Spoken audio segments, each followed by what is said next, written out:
బలరామకృష్ణ గారు. అధ్యక్ష ధన్యవాదాలు. గత ప్రభుత్వ హయాంలో రాష్ట్రంలో గంజాయి, బ్లేడ్ బ్యాచ్, రౌడీయిజం, దొంగతనాలు, ఆన్లైన్ యాప్స్, క్రికెట్ బెట్టింగ్లు, దేవాలయాలపై దాడులు, మహిళలపై మిస్సింగ్ కేసులు, చాలా అసంఖ్య కార్యక్రమాలు అడ్డంగా మారింది అధ్యక్ష.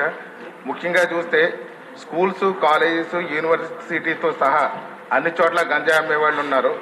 పారాసిటమాల్ టాబ్లెట్, చాక్లెట్లు, బిస్కెట్లు దొరకని చోట కూడా గంజాయి దొరుకుతుంది అధ్యక్ష. యువత అంతా కూడా నాశనం అయిపోతున్నారు, వాళ్ళ భవిష్యత్తు అంతా కూడా నాశనం అయిపోతుంది. ఇలాంటి వాటిపై ఎలాంటి చర్య తీసుకోబోతుంది? అదేవిధంగా చూస్తే బ్లేడ్ బ్యాచ్, రౌడీయిజం గత ప్రభుత్వ హయాంలో రాజానగరం నియోజకవర్గంలో బ్లేడ్ బ్యాచ్ అడ్డాగా చేసుకుని భూ కబ్జాలు, స్థల కబ్జాలు, రౌడీయిజం చేస్తూ ప్రజలను భయభ్రాంతులు చేయడం కూడా గురి జరిగింది.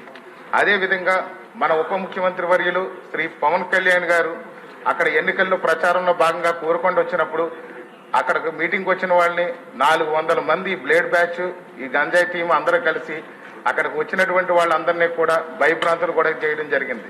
ఇంత దారుణమైన పరిస్థితులు ఉన్నాయి అధ్యక్ష.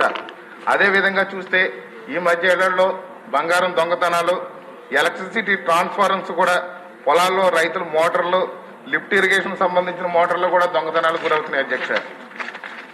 అదేవిధంగా చూస్తే ఆన్లైన్ లోన్ యాప్స్ ద్వారా యువతలను అట్రాక్ట్ చేసి వాళ్ళకి లోన్స్ ఇస్తున్నారు, భయంకరమైన వడ్డీలతో వేధిస్తున్నారు.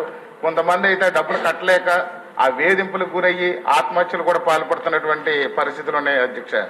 అదేవిధంగా చూస్తే క్రికెట్ బెట్టింగ్లు పెచ్చిమీరిపోయి ఈ క్రికెట్ బెట్టింగ్ల వల్ల యువత అంతా నాశనం అయిపోతున్నారు. తల్లిదండ్రులందరూ కూడా భయాందోళనకు గురవుతున్నారు అధ్యక్ష. అదేవిధంగా చూస్తే దేవాలయాలపై దాడులు, దొంగతనాలు గత ప్రభుత్వంలో చూస్తే రామతీర్థంలో రాముల వారి దేవాలయంలో విగ్రహాన్ని ధ్వంసం చేశారు.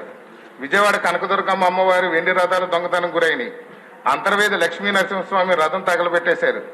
అదేవిధంగా ఇటీవల రాజానగరం నియోజకవర్గంలో కూడా మొన్న సీతానగరం మండలంలో ఒక బ్లేడ్ బ్యాచ్ అగత్యాలు జరిగిన అధ్యక్ష.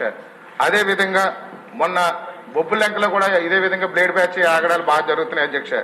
రీసెంట్ గా చూస్తే కోరుకొండ లక్ష్మీ నరసింహస్వామి దేవస్థానంలో కూడా ఉండీలు పగలగొట్టి దోచుకెళ్లిపోయారు అధ్యక్ష.